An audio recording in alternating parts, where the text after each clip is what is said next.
The scent of sage and memories filled Grandma Rose's Victorian mansion as I pulled into the curved driveway. Cars were already parked everywhere, expensive SUVs and luxury sedans that hadn't been here when Grandma was alive. Just 3 months after her funeral, and they'd already moved in like vultures.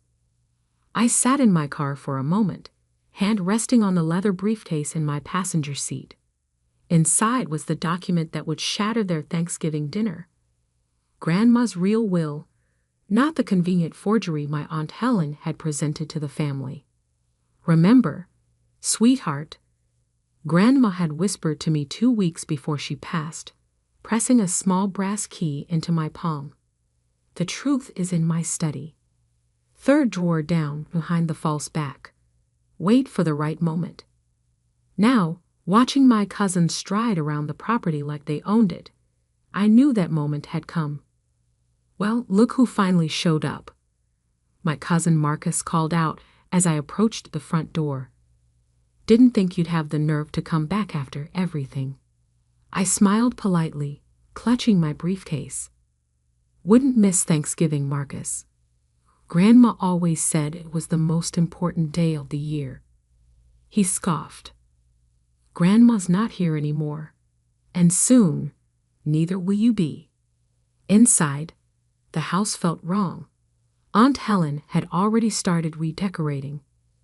Grandma's cherished antique mirrors were gone, replaced by modern art pieces. The Persian rug that had witnessed 50 years of family gatherings had vanished. Even the air smelled different. Designer candles instead of Grandma's signature apple pie. Oh, you came. Aunt Helen's voice cut through the hallway. She stood in the doorway to the living room, martini in hand, wearing a designer dress that probably cost more than my car. I thought we made it clear you weren't welcome anymore. You did, I replied calmly. Multiple times. Through your lawyer, through email, and through that lovely eviction notice you taped to my door yesterday. Then why are you here? Because Grandma would have wanted me at her table. One last time. She narrowed her eyes but couldn't argue without seeming cruel in front of the gathered relatives. Fine, but after dinner, we're discussing your departure. Permanently. The dining room was full of familiar faces wearing unfamiliar expressions. Uncle George, who used to slip me $20 bills at Christmas, now couldn't meet my eyes. Cousin Sarah, who'd shared secrets with me during summer sleepovers, sat stiffly in Grandma's chair. My other aunt, Margaret, busied herself with her phone, pretending I didn't exist. I took my seat, the furthest from the head of the table, next to the kitchen door. The same spot they'd put Grandma in her final years, after they decided she was too difficult to deal with. Before we begin, Aunt Helen stood, raising her glass. I want to thank everyone for coming to our first Thanksgiving in our new home. Mother would have wanted the house to stay in the family, and now it has. Several relatives nodded approvingly. They'd all received generous gifts from Aunt Helen after accepting her version of the will without question. And speaking of staying in the family, she continued, her voice hardening as she looked at me. Some people need to understand when it's time to let go. This house belongs to us now. The will was very clear. Was it? I asked quietly, placing my briefcase on the table. The room went silent. Even the children stopped fidgeting with their phones. What's that supposed to mean? Marcus demanded. It means, I said, maintaining my calm, that I find it interesting how quickly everyone accepted a will that wasn't even properly witnessed. A will that contradicted everything Grandma had planned for decades. Aunt Helen's face flushed. How dare you suggest? I'm not suggesting anything. I interrupted, my hand resting on the briefcase. I'm just wondering if anyone bothered to ask why Grandma would suddenly change her entire estate plan 2 weeks before she died, when she was supposedly too confused to make decisions. She was sick, Aunt Margaret chimed in quickly. She wasn't thinking clearly. Really? I pulled out my phone and pressed play on a video I'd recorded the day before she passed. Grandma's voice, clear and strong, filled the room. My darling grandchild, if you're watching this, they've done exactly what we suspected they would. The vultures are circling, thinking I don't see their schemes. But I've prepared for this. The key I gave you, use it when they show their true colors. Aunt Helen's wine glass slipped from her hand, shattering on the hardwood floor. That proves nothing, she snapped, but her voice trembled slightly.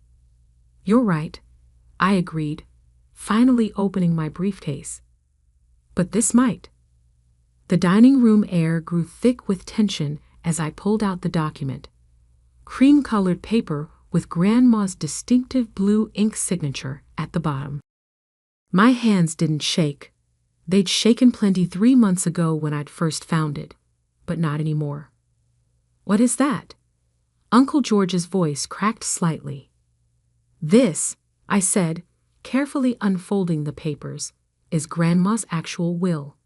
Dated 2 months before she died, properly witnessed by Judge Martinez and Dr. Collins, both of whom, by the way, are very much alive and very clear about Grandma's mental state when she signed it.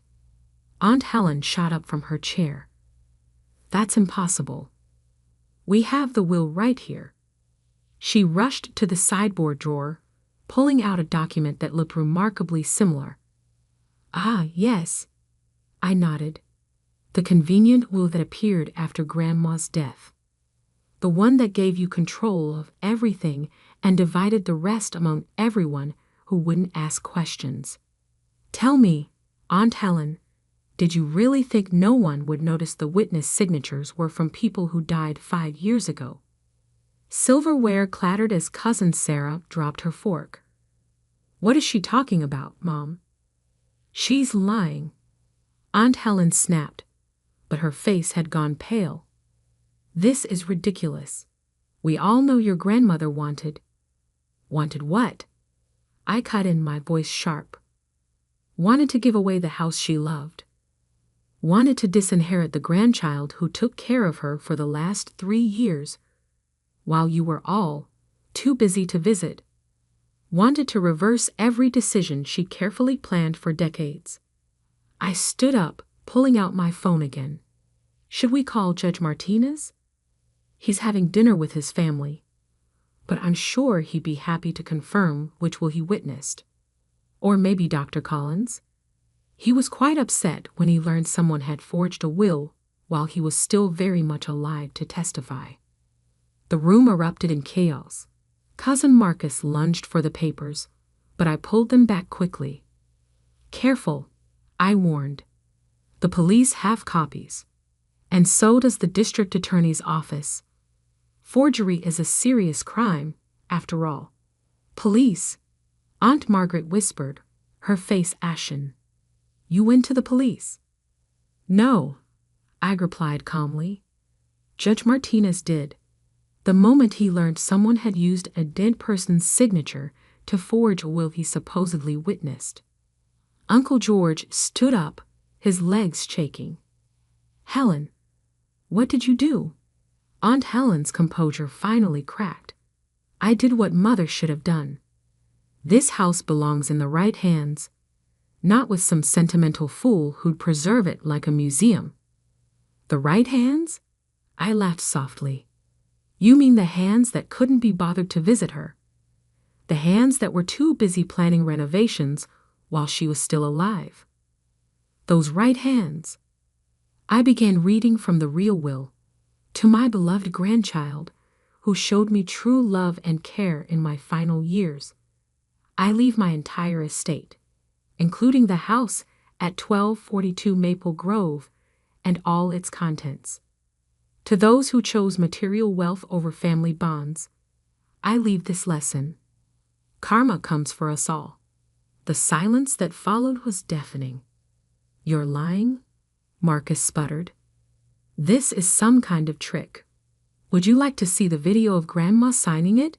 Or perhaps the notarized statements from the witnesses? I have those too. I pulled out more documents. Or maybe you'd like to explain to the police why you all claimed a will was witnessed by people who died years ago. Aunt Helen suddenly lunged for her purse. This is absurd.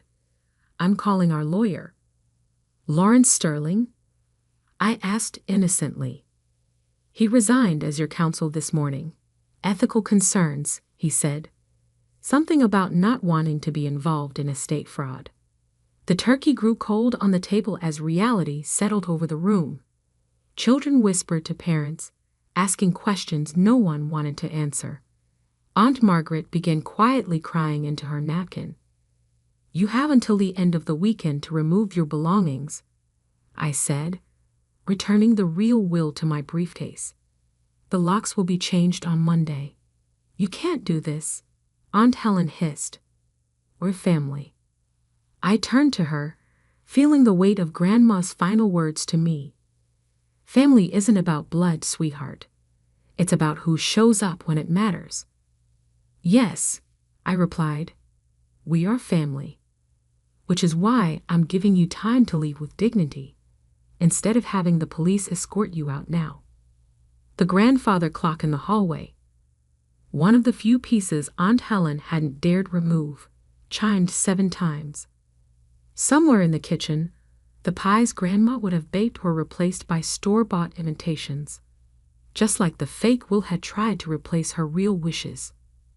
But truth, like cream, always rises to the top.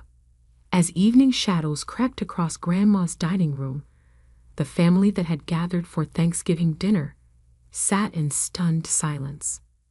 The revelation of the true Will had shattered more than just their inheritance plans. It had exposed years of lies and manipulation.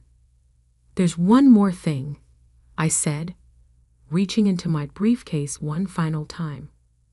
Grandma left individual letters for each of you. The envelopes I pulled out were in Grandma's favorite lavender stationery, each name written in her elegant handwriting. I began distributing them around the table. Aunt Helen's hands trembled as she received hers. More accusations from the grave. No, I replied softly. Grandma called them love with lessons. She wrote them during her last month, when you were all too busy planning her estate to visit. One by one, they opened their letters. The room filled with the sound of rustling paper and muffled sobs as Grandma's final words reached them.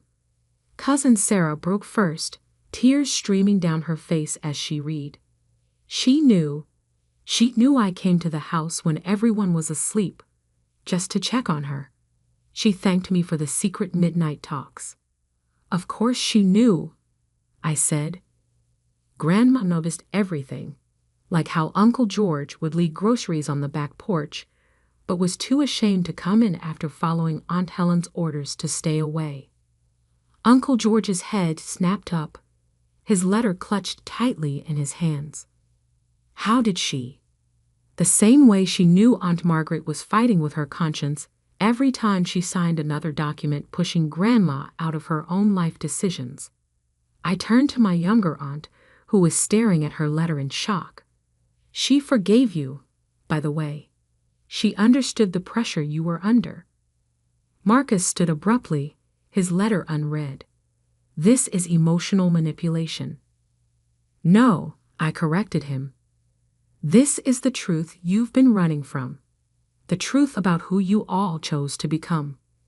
I moved to Grandma's chair, her real chair, the one Aunt Helen had banished to the attic. I'd brought it down earlier today, another small act of restoration.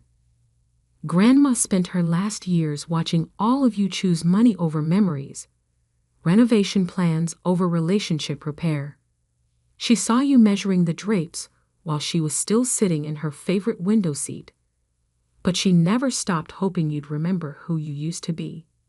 Aunt Helen, who had been unusually quiet, finally opened her letter. As she read, the color drained from her face. "She knew about the first will, didn't she?" she whispered. The one I changed." I nodded. She knew everything. The forged documents, the secret meetings with contractors, even the plans to turn her rose garden into a parking area. But she wanted to give you a chance to choose differently. By leaving everything to you. Marcus scoffed, but his voice lacked his usual venom. "No," I pulled out one final document. "By leaving everything in trust, with specific conditions." The room went still again. "The house stays intact for 10 years, I explained.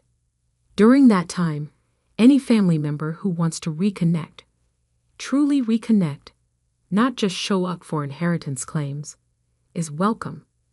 After 10 years, if genuine change has happened, the trust will be dissolved, and the property divided equally among those who proved family means more than fortune.